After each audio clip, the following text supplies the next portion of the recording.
The Codex of Uncertainty Transposed. Part 22. Healing Journey Pulls Us Apart.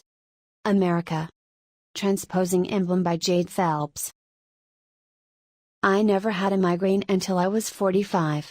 At first, they struck only occasionally. By the time I was 54, they took me down almost daily. I consulted with my physician, a neurologist, a chiropractor and an acupuncture specialist. I dosed myself up with the recommended mineral supplements like vitamin B2 and magnesium. Nothing helped. Most nights I spent half my time in bed clutching my head in agony, crouched under a waterfall of hot water in the shower. I rarely slept. I lost 10 pounds I didn't need to lose. I had to give up my career as a fitness professional. Despite all the suffering and the heavy feelings of defeat, I knew there had to be a way out. A few times when we had traveled to coastal areas, I'd experienced a hiatus from the agony. I told my husband I needed to do something different. He agreed. I packed my bags and left Arizona to live on the Sea of Cortez in Mexico. Kevin was still working in Phoenix when I started my new life in Mexico. That was more than a year ago. Day by day, the natural world healed me. I took long swims in the salty sea, stroking through the blue-green water, rising and falling with the swells. Pods of dolphins often surrounded me. I walked to the El Soldado estuary and meditated to the background music of crashing waves and crying terns. I met a Mexican couple one day at the beach. We talked as I strolled along the shoreline with them. Soon we started walking a few kilometers together almost every afternoon. We became close friends. The frequency of my headaches decreased month by month. I pursued writing again. I taught yoga twice a week to people living in our complex. My condition would only relapse when I returned to Phoenix. My husband retired from his job as an IT supervisor 2 weeks ago. Now he's here with me in Mexico. But San Carlos isn't the slice of heaven on the sea for him the way it is for me. He feels heavy fatigue here and is restless. He surfs the net on his phone and computer while I'm outside swimming and turning cartwheels in the sand. There's nothing for him to do here, he says. I tell him about opportunities to volunteer in the schools, with different local charities. He always has a reason for why he won't contact anyone. I wonder what the future holds for us. Me here. Him in Phoenix. Us separated, rather than together? I wake up early. It's 5:30 a.m.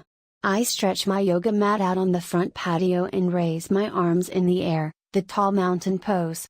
While I do 5 rounds of sun salutation, I hear crashing waves, a chirping gecko and the shrill call of a woodpecker in a nearby coconut palm. I finish my practice feeling calm, my skin beaded with sweat. I walk to the beach and slip into the sea. I stroke through the water, feeling supported and safe. Most people are afraid to swim in the ocean. For me, the ocean is pure serenity.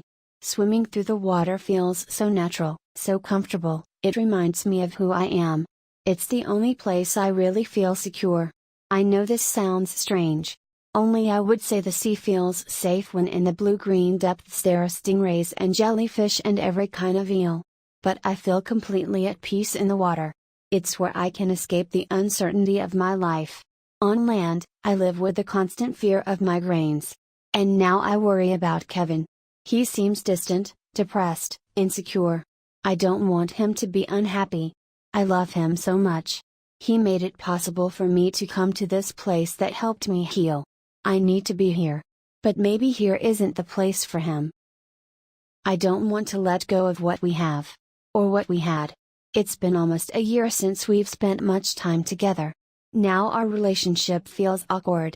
I'm always saying the wrong thing. Why can't we go back to where we were 18 years ago when we first met? We were in love then. There were none of these stilted conversations and meals sitting across from each other, dominated by awkward silence. So often I look at him and want to know what he is thinking, but I'm afraid to ask. Sometimes when I'm out swimming in the sea, I wish I never had to go back to shore. When I return to the condo, Kevin is sitting at the table, his gaze focused on his laptop screen. He's sweaty from his trip to the gym.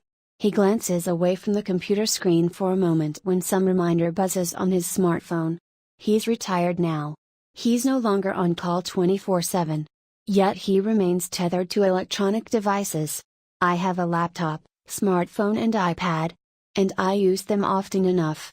I'm glad I can call my kids whenever I want and post some of my new photos on Facebook. But Kevin's devices seem to hold him prisoner.